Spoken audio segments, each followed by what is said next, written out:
If you want to enter for the safe mode on Poco C85, first of all just turn off your Poco C85 like so. And right now you will have to turn it on by using the power key. Just click and hold the power key, and when the phone turns on, you will have to release. If it is not working, just repeat one more time, like in my case. Now release and click and hold the volume down button, and you have to wait until the safe mode turns on. Just be patient for this one. It can take around 15 to 20 seconds until the smartphone turns on when you try to enter for the safe mode on this smartphone.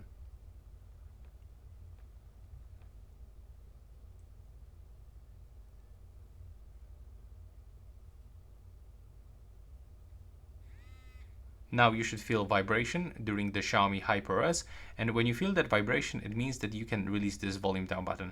If you don't feel any vibration, it means that you will have to repeat one more time. And as you can see, the safe mode is turned on your Poco C85. Hope you find it useful.